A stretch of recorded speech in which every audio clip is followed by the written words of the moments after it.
तो दोस्तों, स्वागत है फिर से एक बार आपका मेरे चैनल डेविड द राइडर पर। और टाइम हो रहा है तकरीबन 9:30 का।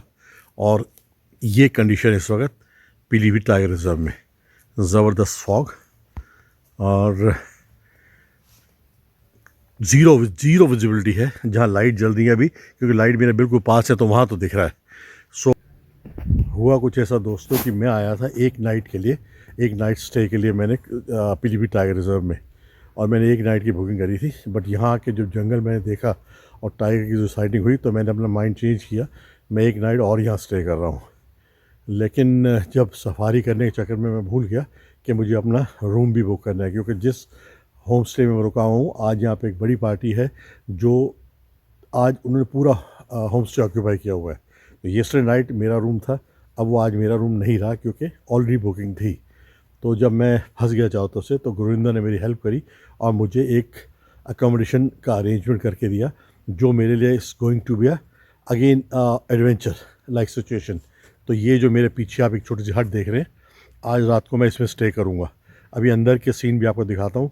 इन लोगों ने उसके अंदर सारा जो पॉसिबल इंतज़ाम था कर दिया, डबल रजाई कंबल दे दिया, आगे से उसका जो पोर्शन खुला था बंद कर दिया, लोहे का नेट इसमें लगा हुआ है, सब कुछ ठीक है। बट फिर भी उन्होंने सारी प्रिकॉशन लेके काम कर दिया, अदरवाइज़ मैं बुरी तरीके से फंस जाता यहाँ पे, क्योंकि यहाँ पे 40-40 किलोमीटर तक जंगल है चारों तरफ, कहीं जा नहीं सकते। तो आइए मैं आपको दिखाता हूँ हट।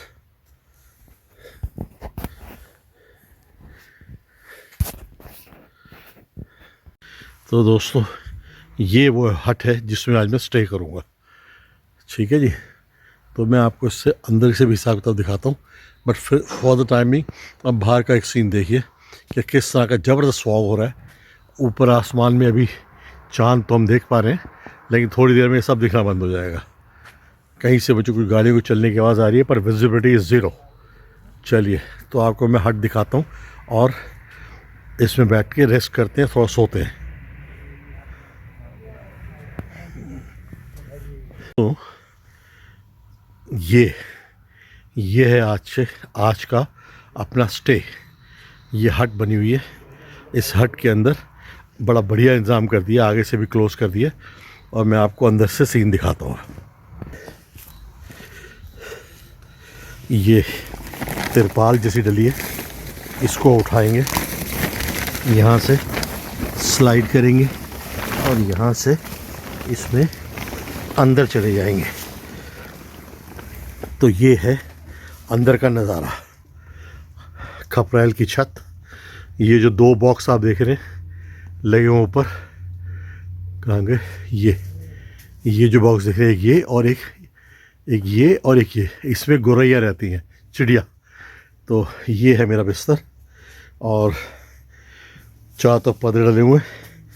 ये मेरी एंट्रेंस थी, जिसको कि अब मैं कर लूँगा बंद। ये ऐसे लो जी, ये हो गई बंद। सो आज की रात यहाँ बिताएंगे और कल सुबह का प्रोग्राम बनाएंगे भी लेटे लेटे कि हमें घर जाने का है कि कॉर्बेट जाने का है। चलिए तो मिलते हैं सुबह उठ के। ये हो गई जी मेरा बिस्तर तैयार। कमर के नीचे एक बहुत मोटी रजाई है, तो ठंड लगने का कोई चांस नहीं है। हमें टोपी पहन के सोऊंगा अपनी। और ये मैं अपनी लाइट है, मेरा एक लैम्प, ये भी मैं ले आया हूँ अपना, इनकेस लाइट चली जाएगी तो ये LED है, इसको जलाएंगे और अंधेरे से छुट्टी। चलिए तो मिलते हैं दोस्तों सुबह। गुड मॉर्निंग दोस्तों। तो फिर से एक नए दिन की शुरुआत हो चुकी है। रात भर एक कंफर्टेबल नींद लेने के बाद मैं उठ चुका हूँ और मेरा नज़ारा रूम का कुछ ऐसा है। मैंने आपको रात को दिखाया था कि मैं इस हट में स्टे कर रहा हूँ, और क्योंकि वजह मैंने बताई थी, तो अभी बाहर चल के भी आपको नज़ारा दिखाता हूँ कि कैसा है। क्योंकि अब सुबह के 6:30 बज गए हैं और लोग सफारी जाने की तैयारी में लग गए हैं बाहर, और मैं फ़िलहाल नहीं जा रहा हूँ सफारी के लिए, मैं जाऊँगा दोपहर के बाद। तो बाहर का ही नज़ारा दिखाता हूँ और फिर मिलते हैं जब फॉग ख़त्म हो जाता है। तो सुबह के 6:30 बजे नज़ारा कुछ इस तरह का है। जनरेटर की आवाज़ को प्लीज़ इग्नोर करिएगा, क्योंकि लाइट नहीं आ रही तो जनरेटर चलाया है। क्योंकि 6:30 बजे ये लोग सब सफारी के अंदर चले जाएंगे। जिप्सीज मैंने काफ़ी आवाज़ सुनी तो उठ के मैं देखने के लिए बाहर आ गया। तो अभी फ़िलहाल नहीं जाने का मैंने डिसीजन लिया, तो इतने फॉग में 10 बजे तक तो 11 बजे तक फॉग क्लियर नहीं होगा, तो there is no point going inside the jungle. तो ये कुछ इस तरह का नज़ारा पीछे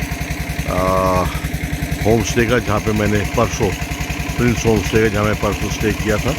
और कल रात, क्योंकि मैंने बताया था किन हालात में मुझे रुकना पड़ा, तो मैंने इस हट के अंदर मैंने नाइट स्पेंड करी है। द पीपल और द होम स्टे ओनर जो है इतने नाइस, इतने अच्छे हैं कि उन्होंने इस हट के अंदर मेरे लिए सारा इंतज़ाम कर दिया। इसको ये सामने से ये फ्रंट ओपन था, तो यहाँ पे एक तिरपाल जैसा लगा के सब कवर कर दिया ताकि ठंड से मेरा बचाव हो सके, क्योंकि ठंड बहुत ज़्यादा है जंगलों के बीच में, तो ठंड का कोई कहना ही नहीं। चलिए तो अब मिलते हैं, जब ये फॉग क्लियर होता है तब मिलते हैं।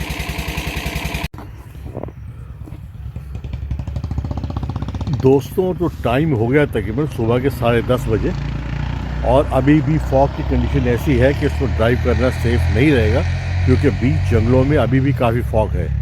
तो मैं सफारी करने नहीं गया, क्योंकि कोई पॉइंट नहीं था उसमें कि सफारी करेंगे कुछ, ना तो जानवर की साइटिंग होगी ना ही जंगल दिख पाएगा, इतना ज़बरदस्त फॉग था। अभी तो काफ़ी दूर दूर तक दिखने लगा है, क्योंकि टाइम 10:30 है। सफारी का टाइम था सुबह 6 बजे, तो उसमें तो कुछ मैं बाहर निकल के आया, but it was completely zero visibility. So I decided मैं अगर नहीं जाते, there is no point wasting time and money, तो मैं अपना होम स्टे में बैठा रहा। और अभी 1 घंटे के अंदर मैं समझता हूँ मैं यहाँ से निकलूँगा, ये पीलीभीत टाइगर रिज़र्व से, मुस्तफ़ाबाद गेट से, और रुद्रपुर पहुँच के मैं डिसाइड करूँगा कि मुझे कॉर्बेट जाना है कि मैं घर जाऊँ। कॉर्बेट क्योंकि अभी वहाँ भी फॉग है, तो 2-4 दिन के बाद आऊँ, कुछ ऐसा सोचता हूँ। तो बने रहिए मेरे साथ। और जो कल का स्टे रात का था मेरा, वो तो मैंने आपको दिखाया था, उसी व्लॉग को मैं कंटिन्यू कर रहा हूँ, और इसी को कंटिन्यू करेंगे घर तक। जो मेरी राइड ड्राइव भी होगी उसको भी इसी में कवर करेंगे, और घर जाके इस व्लॉग को एंड करेंगे। चलिए, तो टाइगर की साइटिंग बहुत बढ़िया रही, उसके अलावा भी कई चीज़ें मैंने देखी, तो और कुल मिला के ये बहुत अच्छा एक मेरी सफारी रही, ट्रिप बहुत बढ़िया रहा। चलिए मिलते हैं थोड़ी देर में गाड़ी में।